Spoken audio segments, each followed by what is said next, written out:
Israelite shit. Send my bro a kite quick. Ties of war, we ain't forget about you. Keep your light lit. Rappers can't see, most of them scared to witness. Go and close your eyes, that's one right here for the trenches. Bad bitches, natural hair or extensions. Hood niggas that'll probably grip like some dentures. Brothers on them fences, 23 and 1 out. Praying that commissary hit before it run out. Bitches on the gram, dog filter with their tongue out. Couldn't stay home because they found the dugout. Closed casket, burner in the low jacket. My co-captain, riding on these whole rappers. My hoes fabulous. Now I don't mean that derogatory, but I'm a player and there's no my women riding for me. I avoided Maury, I got 2 jets. If I can't make it through for them, then I'm useless. Sit down that roof, Chris, with a couple bosses. After the war, just to count our losses. It's not many. You see a smile on my face, but I'm not friendly. Going on my waist, sipping white Henny. I just hope this shit go right. Living in the dark, you don't know light. Gotta got my heart with my bow tie. Waiting on the swab in my whole life. I just hope this shit go right. Living in the dark, you don't know light. Gotta got my heart with my bow tie. Living in the swab in my whole life. My whole life. It's so melodic. When I be dropping this ebonics, this ghetto phonics, it got me on the level supersonic. My bomb atomic, and you know where you can find me. Somewhere probably folding this paper origami. My name is pure as the Sani, my wave is like a tsunami. I went from 0 to 100, feeling like Ricky Bobby. I made a deal with the Reaper. Got a couple wives, they some keepers. Talk a lot of shit, but you can't walk a mile in my sneakers. Bitches go to Miami, come home and change features. Now she got a BBL, her ass fatter. Trying to show up all them niggas that laughed at her. Now when they see her, they only wanna fuck her. They just wanna touch her, they don't wanna cuff her. They just wanna come and kick it with her like a punter. Turned her to a runner, now it's all aboard the train. Fenty on her face, but it's not concealing the pain, it's a shame. So I'm in the hood like some rap snacks. I know niggas kill you and your mama for a scat pack. Dark tint, matte black, they do it for half that. Had you like 90s Missy in a fucking trash bag. I'm from Philly, we don't do bank accounts, just cash app. I spit a verse and I just watch the time slow. This that God flow, this that shit that rappers die for. This that uncut Taha Wall straight from Pablo Escobar. I be at the bar like Moscato. They think it's effort, but no, this that block work. Make the countermeasures, take pleasures, making an op hurt. Light is in the sky, cause every verse is a concert. My mind work at speed y'all can't fathom. Listen to the words of a champion. It can't, the streets need another anthem. I just hope this shit go right. Living in the dark, you don't know light. Gotta got my heart with my bow tie. Waiting on the swab in my whole life. I just hope this shit go right. Living in the dark, you don't know light. Gotta got my heart with my bow tie. Living in the swab in my whole life. My whole life.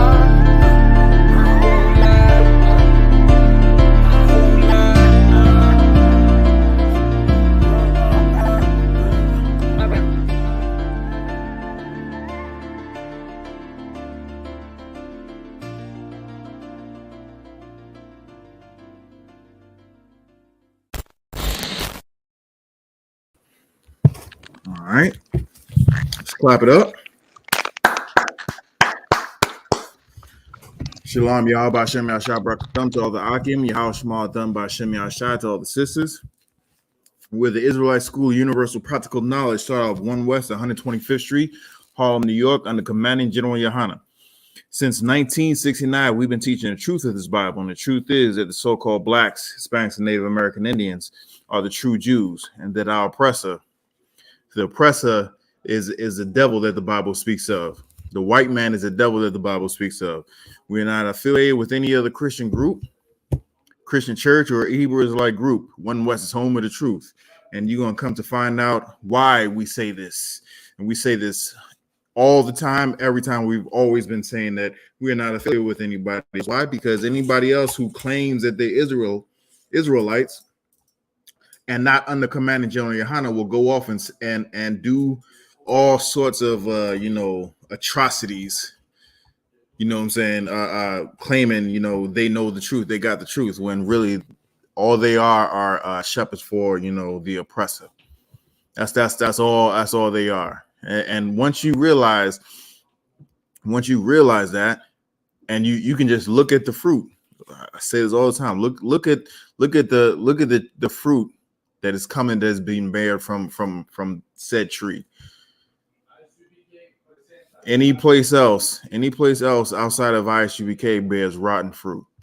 This is the only place where it's the, like I said, it's the home of the truth. Everything comes out here is hardcore and is of the Most High. We're gonna go into what I saw something today that doesn't surprise me. I didn't know this, but it really does not surprise me. Really does not surprise me. Your nutritional habits, modern day nutritional habits, all across the world, all across the globe, they go into basically the same basic, bare minimum or recommended, intake of all your calories, all your vitamins, all your nutritional supplements and whatnot. All of that comes from the starvation of Native Indians. How do I know this? Because this is well documented. They are so boastful and so proud that they don't even hide it. They don't even hide it. And now it may not be talked about much, but now that we know that it's actually out there, they don't hide what they you can just do like a little a surface scratch and you can find some of the atrocities that goes on on the reservations, on the res. And everybody thinks that the Canadians are like a softer version of America, when really they're not. They're not a softer version of America. They are just the same evil, cruel, wicked bastards as their neighbors to the south, which is America. Canada is just as wicked and evil as cruel to the First Nation people, the native Indians up there, than they were down here. Just like how the way the Americans and the people in Central and South America is the oppressor. When I say people, I'm talking about the oppressor. How the way they treated us, how the way they treated the Lord's chosen people. They treat us like we're nothing, like we're just made to please them, and that we're here to do whatever it is that they feel like they can do to us. Just like modern day gynecology was off the backs of Black women. The horrors and atrocities that and the advances that modern gynecology is afforded, and the whole world benefits off of what Black women have went through. Just like in this case, the whole world benefits off of what Native Indians have gone through. And we're going to get into exactly what experimentation that these wicked bastards, the Canadians, did to our people. What they actually did to the Native Indian people, the First Nation people, what they call themselves, the indigenous peoples of this land. I didn't even know, I shouldn't be surprised, but I didn't even know how wicked and evil the Canadians were until I actually, was there and I was talking to First Nation people. First of all, when I first got there, all I had to do was just look around and see that it doesn't matter what country you're in. Wherever so-called Blacks, Hispanics, and Native American Indians are, we're at the bottom. Most 9 out of 10 homeless people that I've come across when I was up there was either First Nation or was either Haitian. So-called Haitian was Levi. The rest was any other stinking nation that was over there. And there's a reason why they are the subclass, quote unquote subculture, is because all the atrocities that has been going on up there, that's been right under people's noses. And we're going to talk about some of that right now. Mataya, if you could get me, let me see get me the First Nations nutrition experiments. Let's start off there. It's like let's give it up for Mataya, who's here. You know what I'm saying? Who's here and is holding it down. Who's holding it down. Let me know when you got it. The First Nations nutrition experiments. And that's exactly what they did. They had experiments on the First Nations people just so they can just to see how much calories or how much vitamins or how much particular nutrition that you can get that you need in order to sustain yourself, to sustain the body. And all of our modern nutrition stems from the starvation of the First Nations people. And if anybody is who's been on a fast, who's observed the high holy day where you the Day of Atonement. If anybody's observed the Day of Atonement where you don't drink no water, you don't eat no food, and that's just for one day. If you don't, and you see how the way that is, and just imagine how you're getting starved to death just to see how far you can take it. Just to see how far you can take it. What kind of wicked bastards? You know what I'm saying? What kind of wicked bastards, evil people that actually come up with this type of stuff? The oppressor. That's who. The oppressor comes up with this type of stuff. So like, yeah. Hey, Mathea, if let me know when you're ready.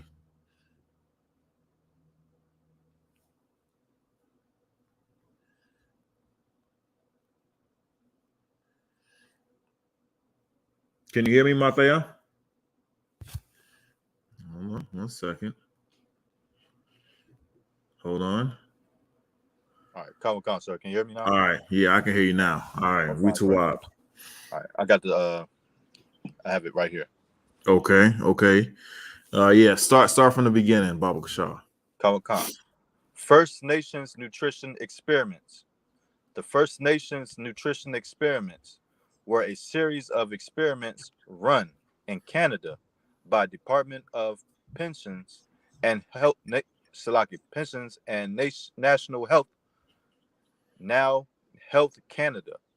Now, real quick.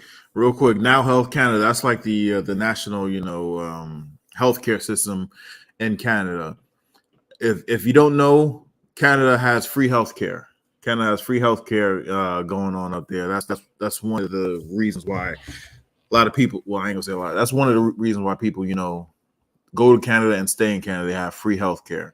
Right. But that system let this happen. That government organization let this experiment go on. And it doesn't matter. It looks like people always, say, how can you prove that, Native Americans or Hispanics are are the 12 tribes of Israel? Man, just look how the way they getting treated.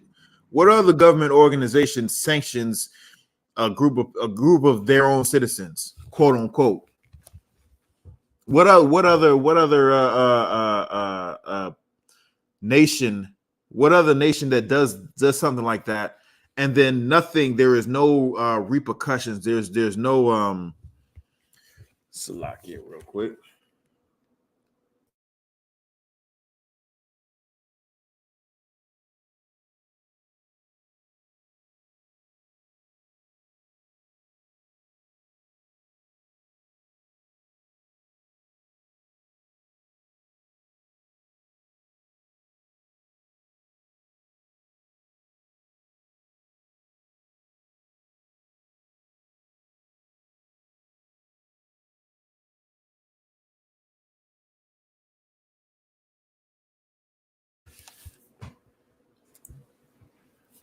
All right. It's like, where was I?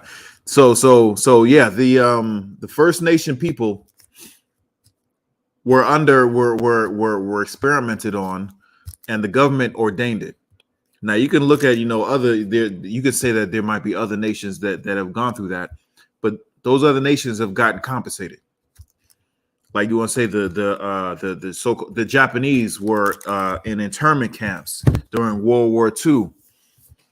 They got compensated for that. What compensation, what reparations was given to so-called blacks, Hispanics, and Native Americans, Native Indians? There's been nothing that's been given that they've been compensated for. Salakia. I'll be right back. Salakia, hold that.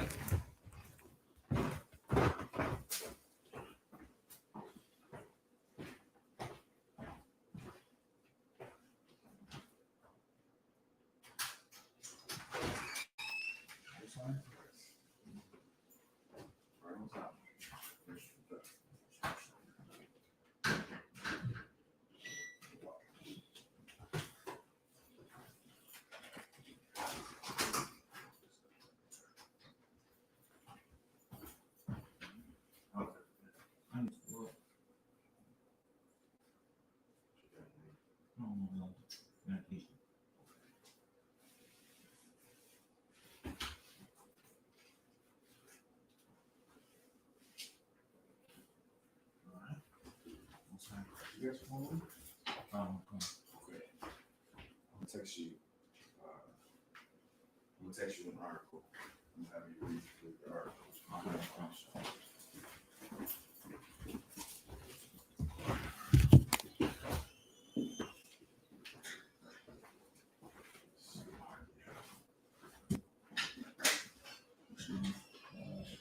Two 713-7947.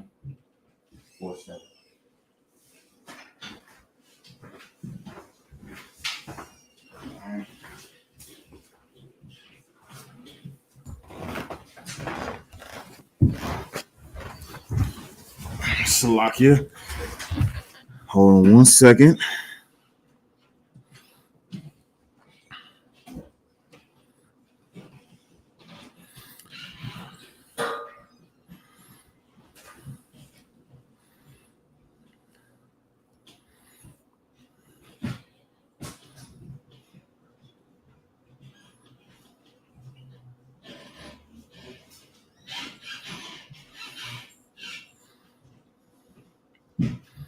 We're gonna start there. That's where we at right now. That's where we at right now. You instruct us, sir. What's going on, bro? All right. He's out with handling something for tonight's show. For who? For General Hazayan, sir.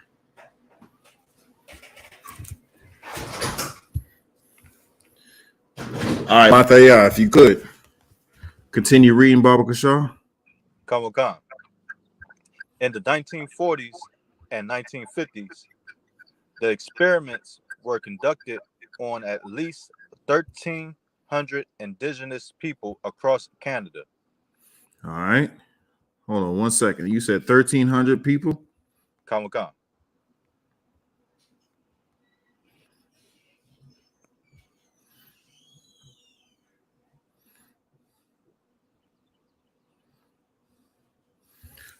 So, all right. So, Salaki, read that part one more again. Kamakan. In the 1940s and 1950s, the experiments were conducted on at least 1,300 indigenous people across Canada. Approximately 1,000 of whom were children. All right, so we as you can see, it was about 1,300 people, indigenous people, our brothers from in the north, native Indians, were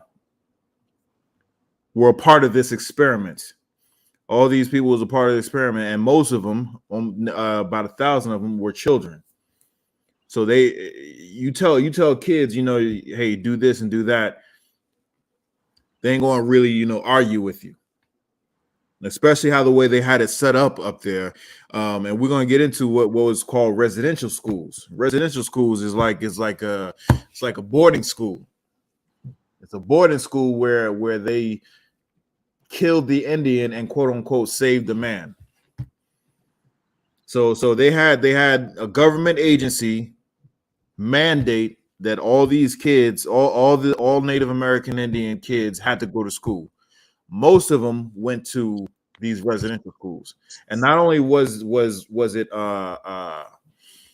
forced upon them, they were actually kidnapped. In many cases, they were actually kidnapped. You could be I've heard stories of where, you know, and like, man, we can go into this all night. I've heard stories of where, and when I say I heard stories, like this coming from the people from the people who actually survived residential schools. So it's not that long ago. They stopped residential schools in, I want to say 2008. 2008. They had it you know, for a long time, over 100 years. They stopped the residential schools in like somewhere around 2008. So it's people who survived, you know, these damn residential schools. It'd be kids playing on their land and whatever, and then someone would just come up, drive up to them, tell them to get in the car, say, "Hey, I'm about to get you some ice cream and whatnot," and they would take them to the residential schools. They wouldn't even tell the parents. It wasn't a consent type thing. They would just take the kids and send them to the residential schools. And that's where they would, like I said, they would kill. And this is an official government quote, like not a quote, it's an official government type slogan where they would come in and say, we're killing the native, we're killing the Indian, but saving the man. When they came on these residential schools, they were not allowed to speak their language. They had to cut their hair. They had to shave their faces. They had to wear not their traditional clothing. They had to wear their own, not their own, but they had to wear what the school mandated for them to wear, a uniform. Does that sound familiar? Good thing it wasn't purple. but this is what they had to endure. This is what they had to endure. And just like I said, it was from the age of I want to say it was like 8, from the age of 8 up to 16 years old. By the time they were 16 years old, they were allowed to go back home. Shalom. So what they actually did, that is true. Angelo J. Mualo says that they were abused. They were abused. The boys and the girls. It wasn't, you know, I quote unquote favoritism. One didn't get away from the abuse like the other did. No, everybody got abused. Everybody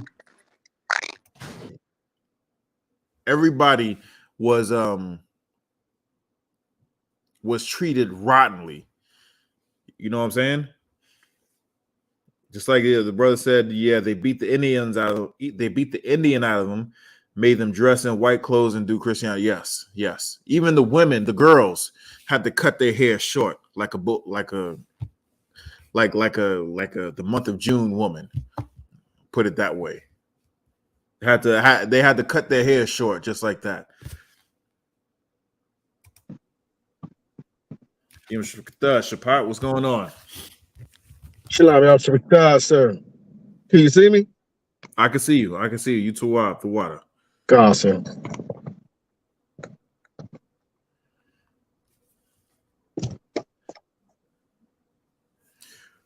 So I don't. You can actually like Google some of these pictures of you seeing some of these kids where the only way you can like kind of tell which one is a boy, which one is a girl, is because the boys had, you know, pants and the girls had dresses on. Oftentimes, I don't know if you know this, but Israel likes to have kids. So when they have kids, they have them in bunches. You know what I'm saying? When they took the kids, they weren't even allowed to talk to their siblings while they was at these residential schools. If they died, so what? There's more reports of these kids dying and their parents not even being notified and buried under the school. How do we know this? Is because when they like I said, they just stopped the residential schools in 2008. Between 2003 and 2008. It hasn't been that long ago. Between that time frame. When they started tearing down some of these schools, they would find children's bones buried under the school. Buried under the school with no explanation. No one held accountable for it. No one went to jail. No one asked any questions, even after the fact. You know how the way the Jewish man is going out, finding Nazis, going having Nazi hunters and bringing their 90 and 95 and 100-year-old bodies to trial and finding them guilty and putting them in jail. There's nothing like that happening up in Canada. No one's asking any questions. Why? Because they think they can choose the Lord's chosen people like dogs, like a stray dog. Well, I got some news for you. The Most High is coming. He's going to give you your just desserts. You can keep your money. You can keep your reparations. The reparations I want is going to come from the Most High. You are going to be in residential schools. You know what I'm saying? The white is going to be beaten out of you in that day. Only thing we got to do is just obey the Most High and do what he tells us to do. That's all we got to do. And when he sends Christ back, all we got to do is sit back and enjoy the popcorn. Lord allows going to be some strong up on them chariots. Lord allows going to be some strong. It's going to be some arroz con pollo. It's going to be some jerk chicken. It's going to be some oxtail. It's going to be a big party with some strong and some music. You know what I'm saying? Hope that stereo system is going to be bumping. Why? And hope it's going to be a whole lot of popcorn. Whole lot of popcorn going on out there. But let's continue reading. Mathaya, if you could.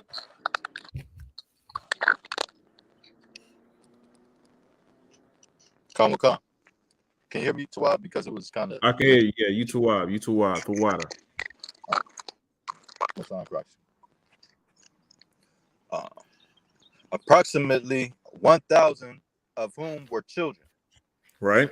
The deaths connected with the experiments have been described as part of Canada's genocide of indigenous peoples. Now hold on. Now why are they calling it a genocide of indigenous people when they describe other people's genocidal attack as a Holocaust, and they have the monopoly on that word. Now this here is a whole country trying to kill a specific group of people.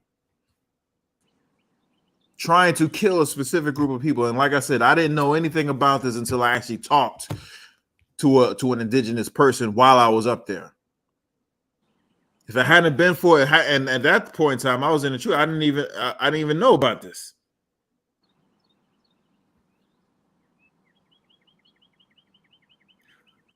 The brother online, Shell, says, were you down on Gallery Place on Saturday? We were not down there this Saturday. This past Saturday, Lord allow, we'll be down there this Saturday, right? So I didn't even know about this. I growing up, I thought I knew a lot about history, world history, global history, whatever. But I knew nothing. I knew nothing about my own people. I didn't even know the Native American Indians were my own people. Thank God for Commander General Yahanna for holding on to this truth and disseminate this truth out to everybody so that we can know exactly who our enemy is. We can know exactly who our enemy is, and it's not each other. It is not each other. Let's keep reading. Come. The experiments involve nutrition, poor, isolated communities such as those in the past and Norway House. Now these are reservations. These are schools right here. The communities that are in Canada. These are Native American Indian communities. Right. Keep going. Come.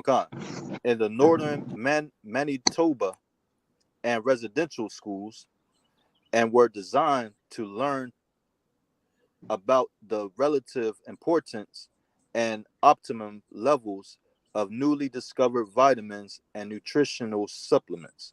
All right, so they identified a group of people that was malnourished.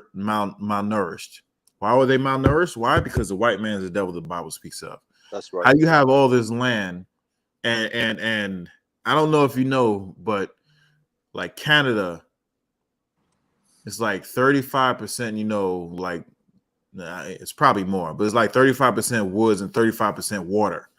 That's two of the life-sustaining, elements that you need, or supplies that you need, and they had vast amounts of land, but still have vast amounts of land, have vast amounts of resources, but yet somehow, our native Indian brothers and sisters were malnourished. Why? Because the white man's the devil that the Bible speaks of.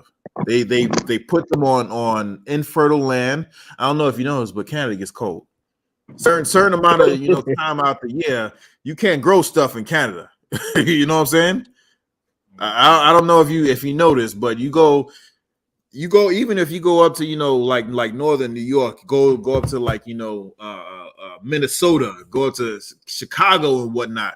It gets cold up there for most of the year, if not just half of the year, but for a long time. Now you go further up north, that ground is hard. It's harsh. It's unforgiving. Oftentimes I was up there, I was like, why are people here? It made no sense to me. Why do people come here and be like, you know what? Let's call this place home. All right, I give you, the first summer. You be like, all right, okay, yeah, we got here. It's good, it's cool. But then it started getting cold in August. and the sun don't come out till March. Nah, son, I gotta go. But the land is harsh and unforgiving. You got people, you got the oppressor putting our people in even more harsh and unforgiving land, and then see how the way they operate. Even right now, you think Flint is bad. The Native American on the Native Indians on the reservations up in even here in America, but up in Canada, they don't have running water as well. Just like is brown in Flint, just like it's brown in Jackson, Mississippi, just like it's brown in the on the reservations, both here and in Canada, and it's been like that for far too long. Just like I said, one of the greatest resources Canada has is water, so it should be no reason why our people have to suffer with a lack of clean drinking water. Should be no reason. But you want to know why there's a reason why it's like that? Because the oppressor, the white man, is the devil that the Bible speaks of. Let's keep reading. Come. The experiments include deliberate, sustained malnutrition. Sustained malnutrition. What does that mean? That means that they did this on purpose. And they did it over a long period of time so they can see the effects of how it would be for a person to get minimal nutrition. They didn't even know what minimal nutrition was at that point in time. They did not know what minimal nutrition was at that point in time. Let's keep going. Come. And in some cases, the withholding of dental service. Now, what does that mean, the withholding of dental service? In case if you don't know, if you get, if you're suffering from malnutrition, this stuff starts to happen with your mouth. They started having gum disease, their teeth started falling out. So they wanted to take it further and see how the way that affected that part of the body as well. So they didn't get them help for dental when their teeth started falling out, when their mouth really started rotting out. Why? Because they had no nutrition.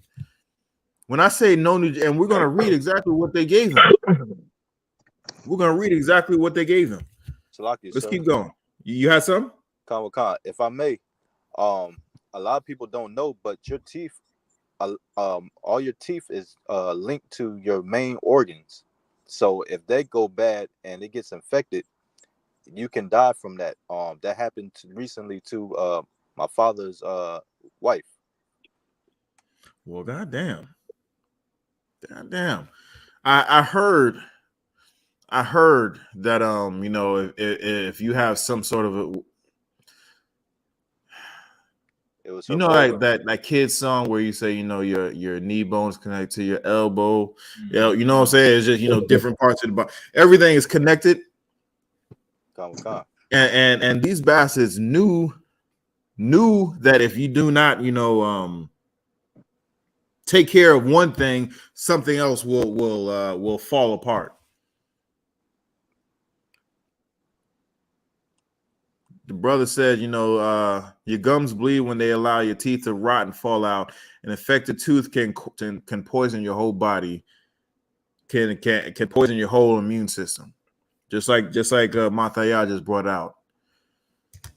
Man, a white man's a devil, and just to think about that, just to think about that, man. You might, when you're rotten like that, it's not a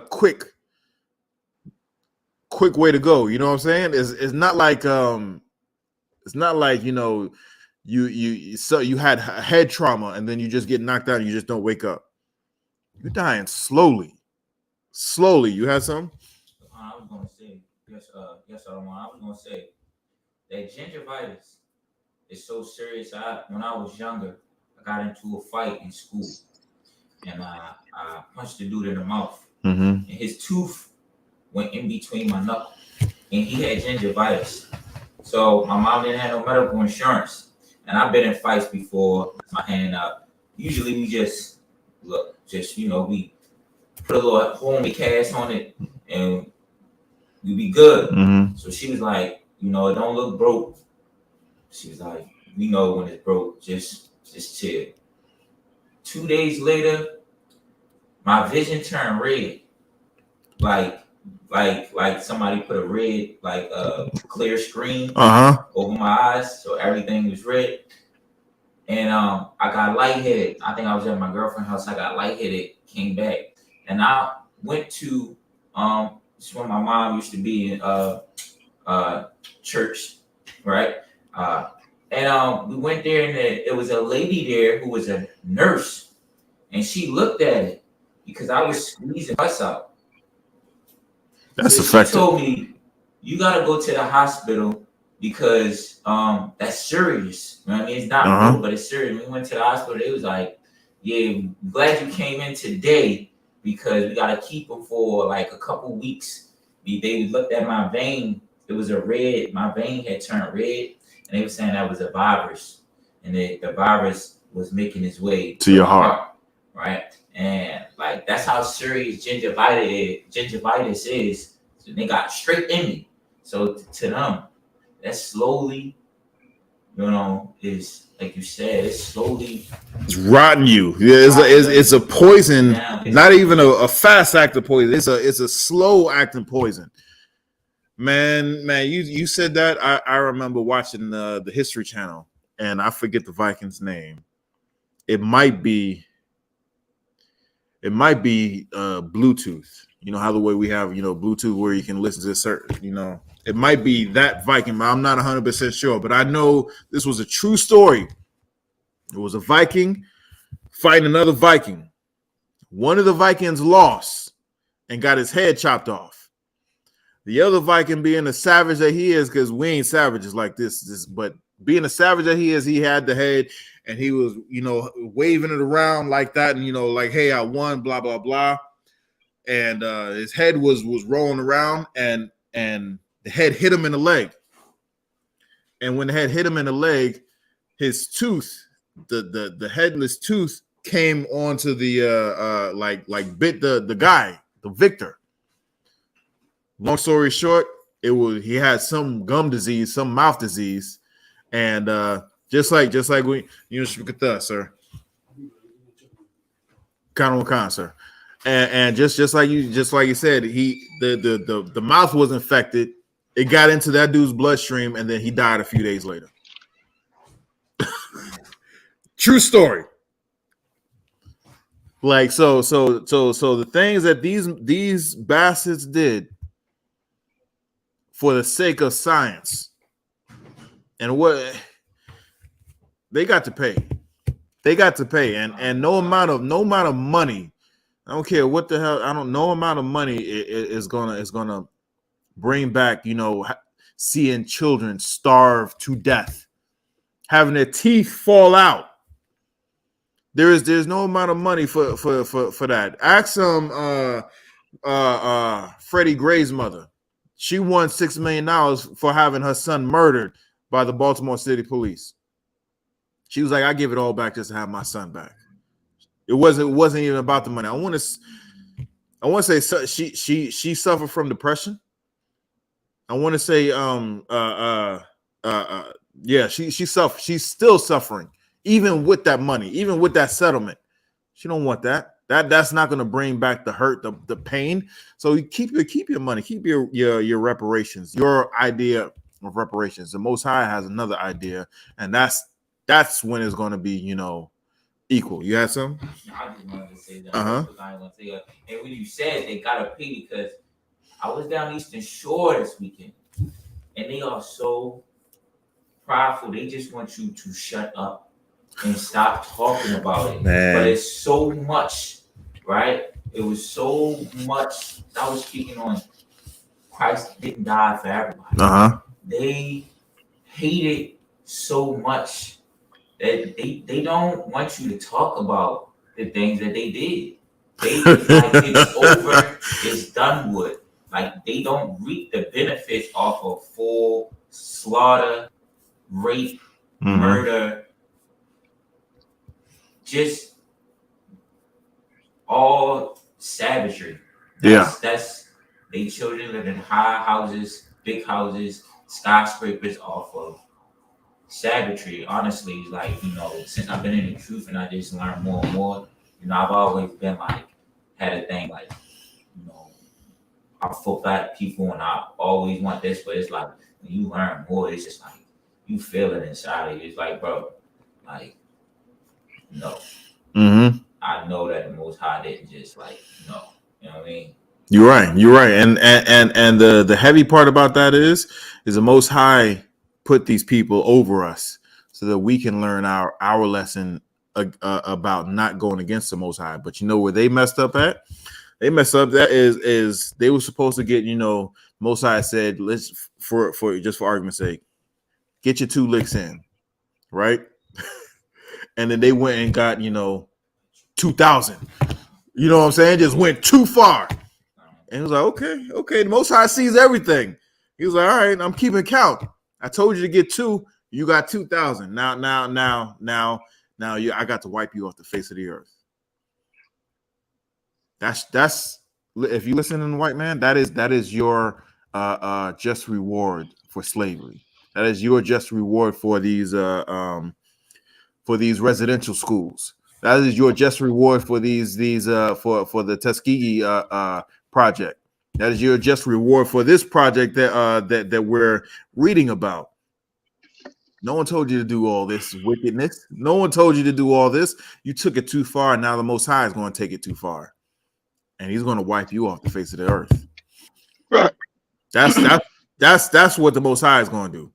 Me, I'm just going to sit back and Lord allow, be on them chariots with some popcorn, with my I.S.U.P.K and Akwathium. Lord allow. Right? Let's keep reading.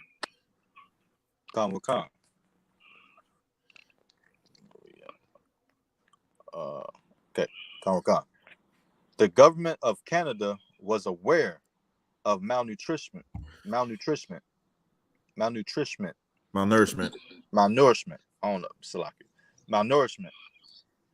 in its residential schools, and granted approval for the execution of nutritional experiments on children.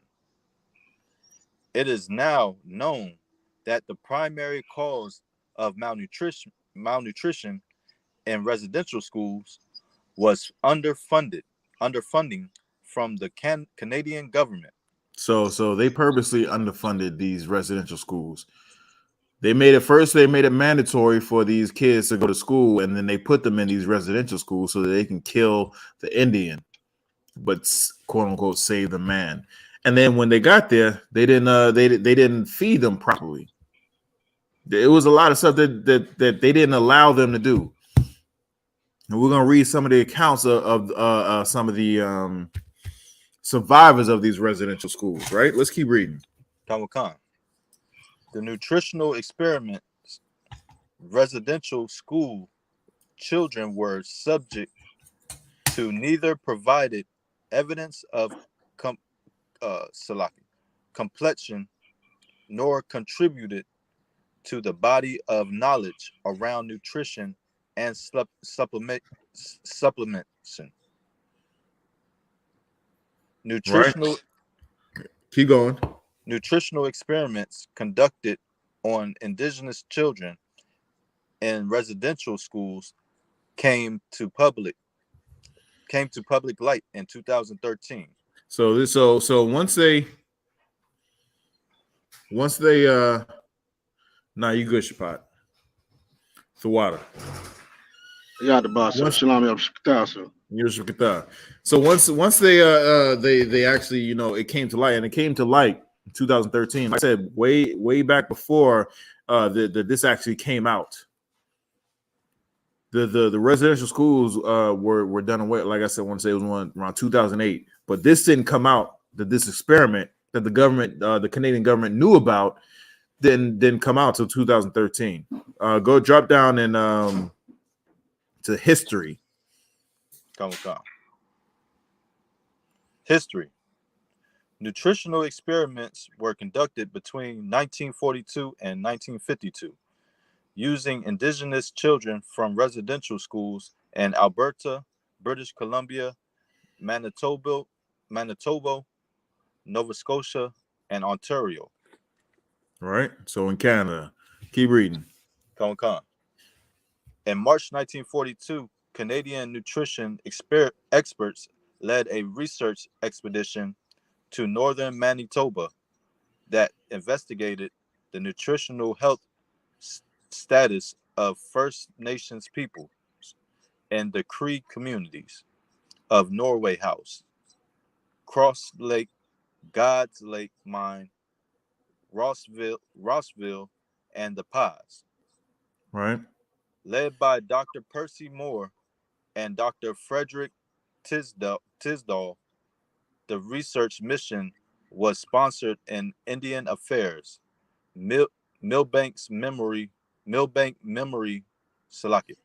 Memorial Fund, Royal Canadian Air Force, and Hudson's Bay Company.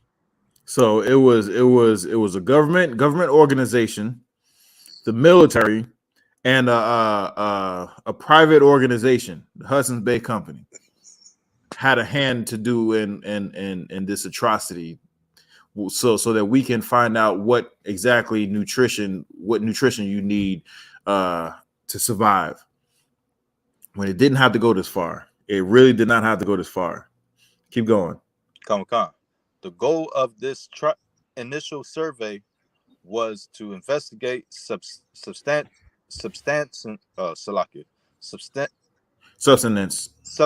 patterns and nutritional states of the indigenous people in these communities by administering physical examinations, blood tests, and x-rays on 400 residents. Right. Okay. So they were taking, you know, blood tests and x-rays to see the effects of nutrition and lack thereof. Really, it wasn't a nutrition study, but it was a lack of nutritional study. Right. So see how the body were to act, or how the body would perform if they didn't have certain nutrition. Right. Let's keep reading. Come. Grave malnutrition was noted to the extent where many who continued to work were considered to be in need of medical attention. Right. The malnutrition in the northern Cree communities was linked to other health problems, such as an increased tuberculosis death rate of So what it is? Tuberculosis is a like a lung disease. If you ain't eating right, you know your body's susceptible to a lot of these infections and ailments. And of course, it's like I said, Canada code, man. If you ain't dressed properly, if you ain't nourished properly, you can't fight off a lot of these infections, right? So of course, if you're not getting the right nutrition, right, things for your body, you can't fight off things as easily, right? Keep going. death rate 1,400 per 100,000 people, compared to the non-indigenous Manitoba population of 27.1 per 100,000 people. Man, that's not even a fraction. It said 1,400 per 1,000 for deaths for indigenous people, compared to the white people. Let's get it right. Non-indigenous. The white people was 27.1. Are you serious? It was right to label this a genocide. A genocide. This was a systemic plan to kill our people, our Native American, our Native First Nation, Native indigenous people. Right? Keep reading. High infant mortality, 8 times the national rate. 8 times the national rate, our people would die. Our babies would die at 8 times the rate. 8 times the rate. Keep going. And higher crude mortality, 5 times the national rate. We're just dying all together in that stinking nation. There is, like I said, there is no difference between Canada and the U.S. There is no difference. The evil that they did to the Native American Indians up there is the same evil that they're doing to the Native Americans down here. They're doing to the Hispanics down here and the so-called black people down here. They hate us with a perpetual hatred. Keep reading. In the years preceding the nutrition experiments, John Malloy,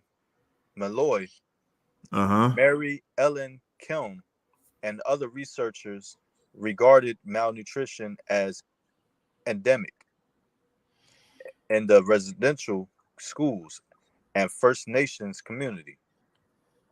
For example, in the mid-1400s, widespread malnutrition was discovered at Cecilia Jeffrey School and St. Mary's School in Kenora. At St. Mary's School, students were fed a flour mixture that was not legal under food adulteration law in Canada. So it was something like the FDA, where how the way they whether they approve how the way you can alter or handle or grow or whatever, process different types of foods. This method was not approved by the Canadian quote unquote FDA, and they still gave it to the First Nation people. Why? Because they care nothing about us. They care nothing about us.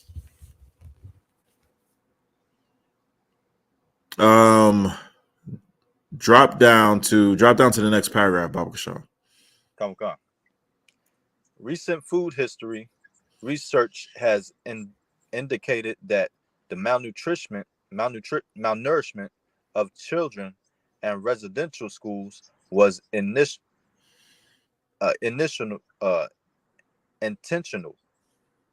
evidenced by the Canadian government's awareness of malnutrition in residential school children before the experiments began. Other experiments with indigenous children included deliberate withholding of milk rations to less than half of the recommended amount for 2 years. For 2 years, so they did this on purpose, just to see how the way we would die slowly, basically. right? Keep going. Providing some children with vitamins, iodine, and iron supplements, but not others. The depression of vitamin B levels in students, and one school did not provide any supplements to any students in order to establish a baseline against the result collected from other schools. All right. Drop down to survivor's account, and I want you to start from here, because right here it's telling you what type of stuff that they were doing. They were giving them, supplements instead of, actual food. When they was getting hungry and their teeth were starting to fall out, and hair was starting to fall out, obvious signs, bleeding gums of malnutrition. They weren't giving them vitamins. They were giving them, they were giving them food, what they needed. They were giving them a certain vitamin when they know they needed. Like, it's almost like it's like you need gas to run a car, right? But you also need oil. You also need transmission fluid. You also need brake fluid. They would take away all these other stuff and just give you gas, or they would take away all this other stuff and just give you brake fluids. But it's not going to allow the car to run the way it's supposed to run. So they would take certain stuff away and see what breaks down. Then they would write it down and then give you something and switch something out and then see how the way it breaks down. This is what these oppressors have been doing to us since the womb.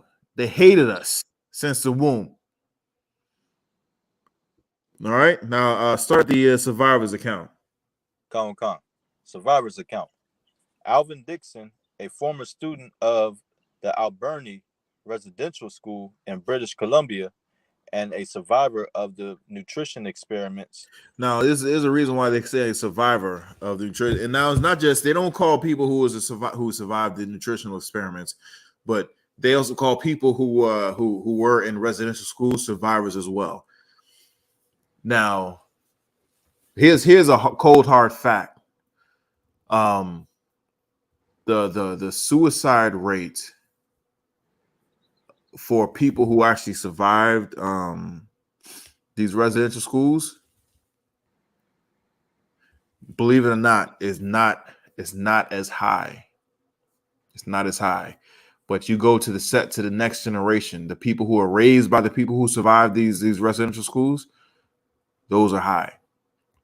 Those are real high numbers, like stupid numbers. Like suicide rate.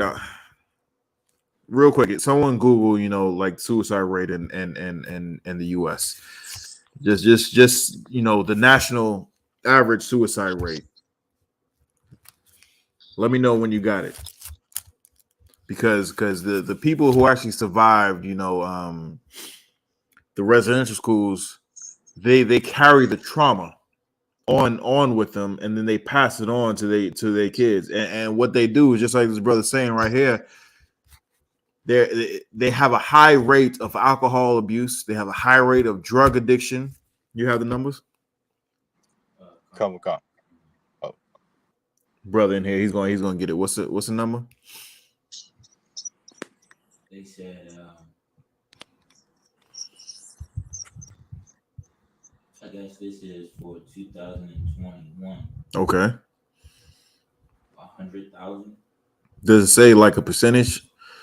So there's 100,000 suicides in America? Correct.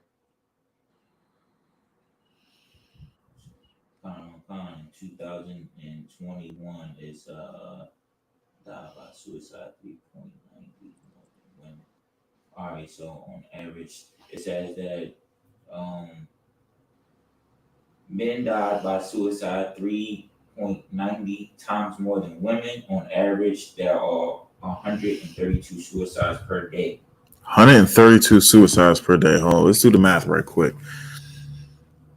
Damn, that's a lot. That's 48,000 suicides a year. It's 48,000 suicides a year. The number of people in the U.S. is about 300 million, according to the last census. It's about 300 million. That is but a small fraction of, unfortunately, that's a small fraction of people who commit suicide. People who commit suicide, who is the children of the survivors of the residential school, is something like 10. It's like double-digit percentage. Like it's really high. Like this is not even 1%. 1% of the U.S. population is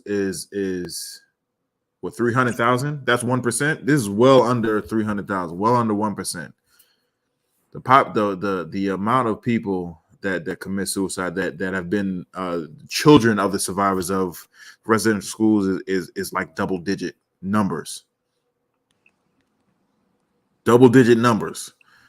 And the people who survive those residential schools carry scars on them, both physically and mentally. When you take half the kids on, they do this on purpose. When you take half the kids that's on, that's in the house, you only take half the kids because somehow some of the kids ran away, or they did this on purpose. They just didn't take the other half. And you force them, you cut their hair, you force them to wear these oppressor clothes, you force them to act white, 100% act white. You can't act like a Native American Indian. You can't sing like a Native American, like a Native Indian. You can't, hunt. You can't play when you're a child. You can't do any of this stuff. You can't speak in the language of your family. Then when you go back home, you can't even talk to your own family. Now you're talking like a white man. You're talking like the pale-faced devil. And it's not now you're an outsider to the outside world. They hate you because you're an Indian, and then your people, your actual blood, the people in your community on your reservation, they hate you because they turned you into something that looks like them. Now you're an outcast on both sides. What does that do to your psyche? What does that do to once you actually have a family? What does that do to how you parent your kids? You got something? So that 132 per day, that was just they was just giving you the year of 2021. No sweat that, but that's still a microcosm of how the way the world, the U.S. is. That's still around about the same numbers. Maybe a little high, slightly above, slightly less. In 2023. You had something else? No, I was just saying that the rate of suicide is the highest in white. Lord allow. Let's keep going. Let's keep going. Come with Khan.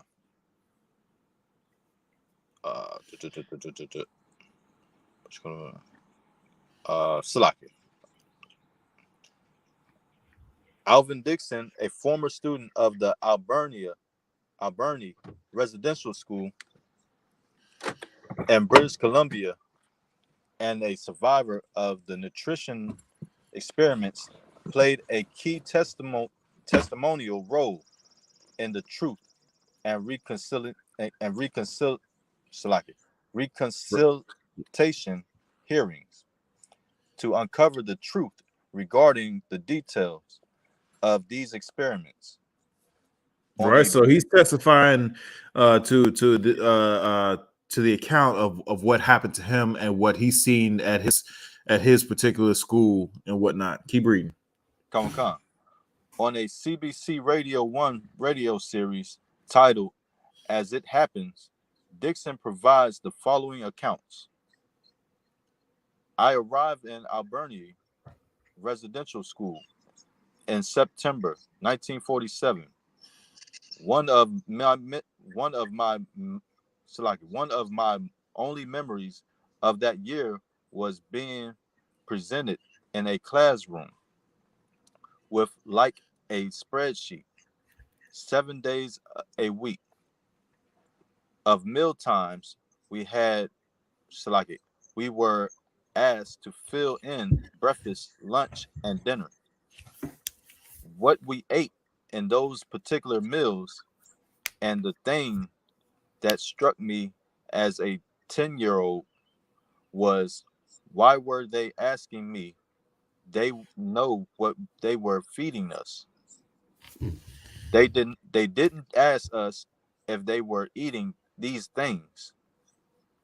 And we didn't always eat what was presented to us, obviously, because it was totally inadequate food. A lot of those times, and not necessarily the best tasting or the best quality. I remember having to, all of us kids having to steal fruits, steal carrots, potatoes, so we could roast the potatoes somewhere off site.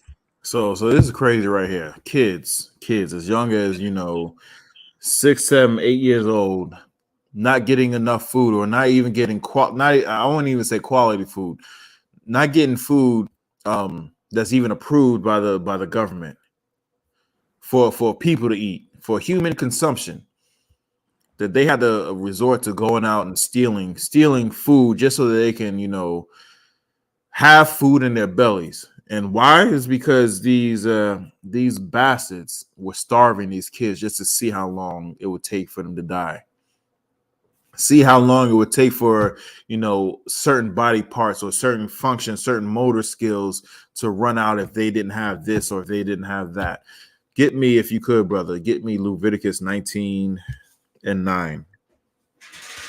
Get me Leviticus 19:9. Yeah, right here, because we're gonna see a law that the Most High put into place for us, and how this goes directly contradicts, how the way these bastards even treat us, how the way they treat themselves. They can't even fathom this right here.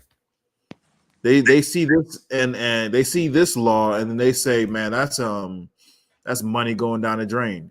That's money going down the drain when it has nothing, man. These people should not be in charge of nothing. They need to be told what to do at all times. They can't think for themselves. Why? Because if they think for themselves, we would have a world that we're living in right now. We would have a world that we're living in right now. I was listening on the radio on the way in, and of course, the DJ had to be, politically correct and say, congratulations, because it was the Tony Awards in New York last night. And it was like, congratulations to such and such, two people who were the first, what did he call it? It was binary, gender neutral, binary, it's non-binary. It's two non-binary people won the awards. And he said the name, it was two niggas' names. Like, come on now. Two dudes' names. Like this is the world we're living in when we have people who shouldn't be in charge. Scripture says when the wicked are in charge, I'm paraphrasing, the people will mourn. When the righteous are in charge, the people will rejoice. There is a lot of mourning in the world. A lot of mourning. There will be no mourning.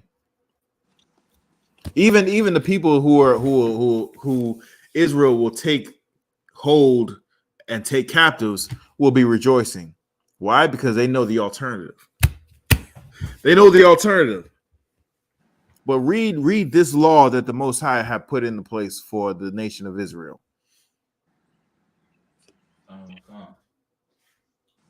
Yeah, go ahead, brother. Leviticus chapter 19, verse 9. And when ye reap the harvest of your land, thou shalt not wholly reap the corners of thine field. So what is it saying? It's saying when you go into when you plant you sow your seed and you nourish your crop and it grows up and it's time to harvest. Don't harvest every single thing off your land.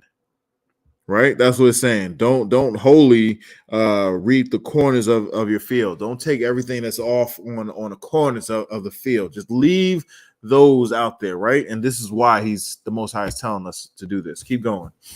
Neither shalt thou gather the gleanings of thine harvest. So the gleanings of thine harvest is like if you have a tree, and there's the fruit is ripe and then the fruit falls.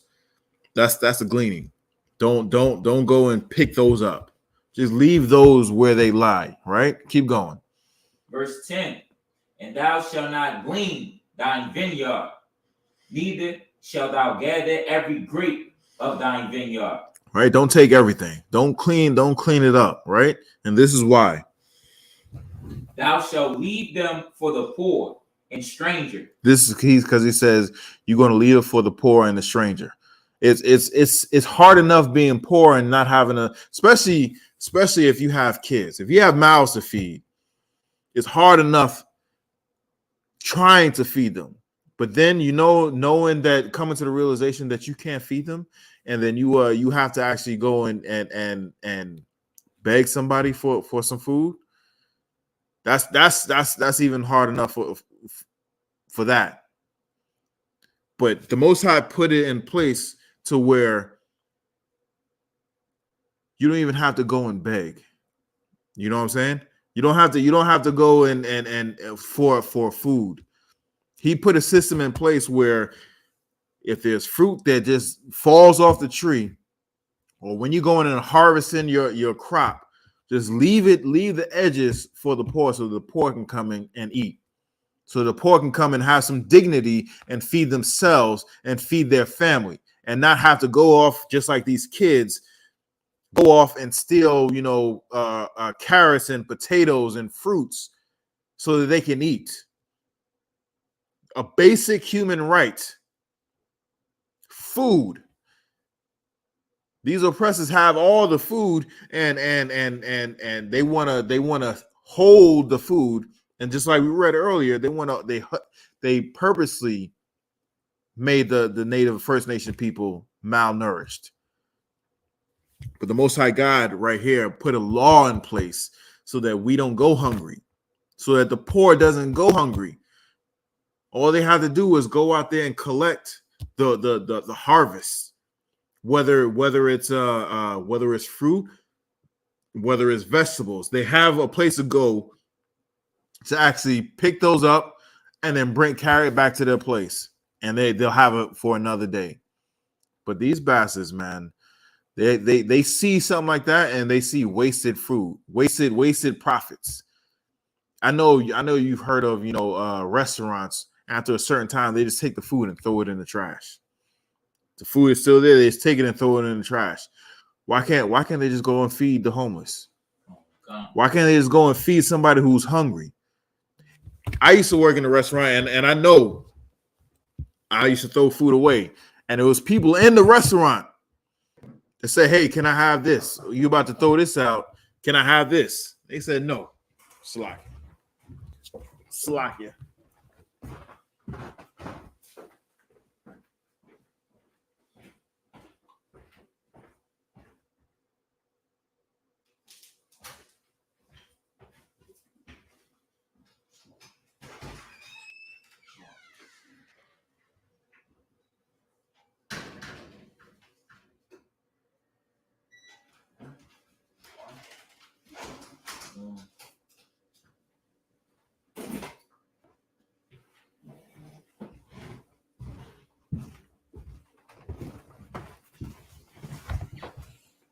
All right, so the Most High actually has it in place for us to feed ourselves and give dignity to the poor who doesn't have the ability to feed themselves, right? Without even having to break the law, because you ain't supposed to steal, right? But if you leave the corners of your field, the poor can come and get the food. That's not stealing. That is specifically for them. But these bastards, they don't know nothing about that. Let's keep reading this article about yeah, you had some? Con, sir, if I may. Now, if one thing we know about history, the Gadites were extremely excellent in agriculture. Right.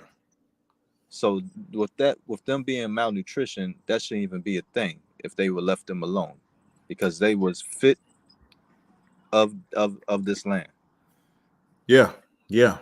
Exactly right. Exactly right. And you just got to think, how many winters were they here before this oppressor came over here, especially in those harsh winters and whatnot up north. They're the ones who helped these bastards, survive these winters. Right. So if they was left alone, they would have thrived just like they thrived before these bastards came over here to these shores. So let's keep reading. Khan. And we didn't select it. And we didn't always eat what was presented to us, obviously, because it was totally Drop down to the second account. okay. Second account. Yeah. This is Ray Silver, another former residential school student at the same residential school in Albernia, British Columbia, describes his bleak experience in the following statement to the Truth of Reconciliation Commission. And us kids, we used to sneak from the school. We must have had to walk about a mile, sneaking away from the school, sneaking over the bridge, and go to the dump. Go to the what? And go to the dump and pick up apples. They were half rotten or something, and they threw it out. They were no more good to sell. So But they were us, no good to sell. Just like I was saying, how all these restaurants and these stores just throw away merchandise when you can just go and give it to the poor, go and give it to the needy. And the sad part about it is the poor, you don't even know what the poor looks like.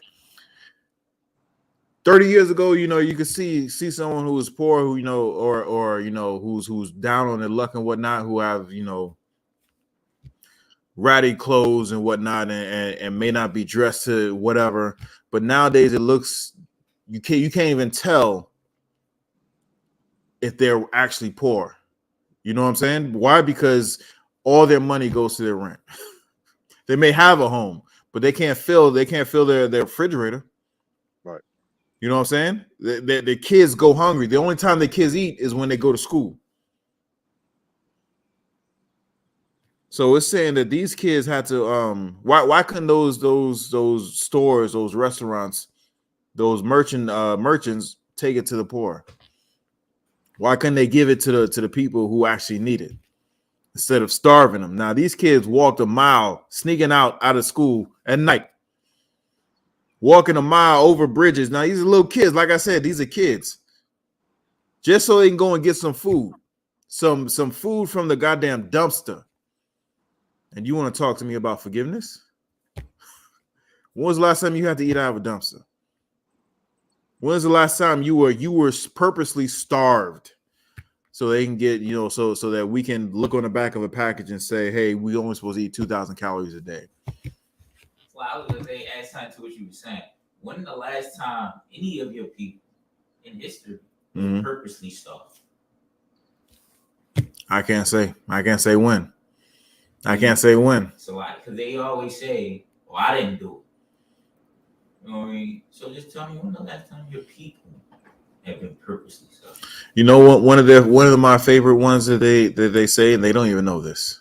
They say, "Well, I'm not a slave owner." You know what I'm saying? You don't even know a slave. Slaves were died, decades ago. Well, that's a goddamn lie. That's a guy. You want to know how? You want to know how it's a lie? Because according to the U.S. Constitution, slavery is illegal unless you commit a felony. So anybody who's committed a felony and went to jail was technically, by definition, a slave. When you go to jail, you don't just sit there. You get a job for like 20 cents an hour, if that. 20 cents a day. How much are Native American Hispanic brothers were making down in the on the border right now? They actually wasn't making anything if they didn't finish the job. You're right. Which was crazy. You're right. You're right. So, if they didn't finish the job, they weren't making nothing. Sometimes they worked for nothing. And if they filled it halfway up, they would get nothing. Yeah. Exactly right. And that would bring down their average for the week. That would bring down their average for the week if they did all this work, back-breaking labor. You know how hard it is to just bend down and pick something up? Hundreds of times. You know how hard that is? Yeah. And these brothers do it brothers and sisters are out there in the field doing this every day just so that we can have a $3 salad. They got a video that they showed of the picking the oranges. They have Esau out there picking oranges. Uh-huh. And they on the video, they saying they're not getting the job done. They're nowhere near like they panic it. They like, we hired them, it's just not gonna work. They can't get it done. They can't even do half of what, you know what I'm saying, our brothers and sisters is out there doing. I mean, I watched that video and I was just like, yeah. We don't have to be prepared to either grow our own strawberries and tomatoes or pay $12 for one strawberry. Pay $8 for one tomato. It's going to be one or the other. Why? Because that's exactly where it's going. But you know what? When the Most High sends Christ back,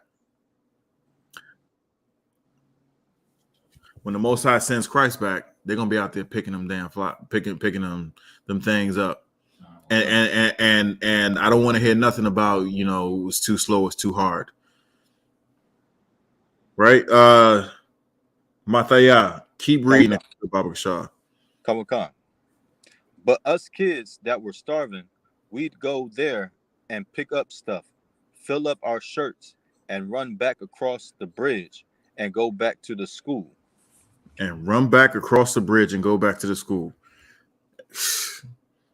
This is how they treat our Native American brothers and sisters. And these are kids. These is kids right here. If you could just read that last one. Come. Ethel Johnson, former residential school student of the Shubenacadie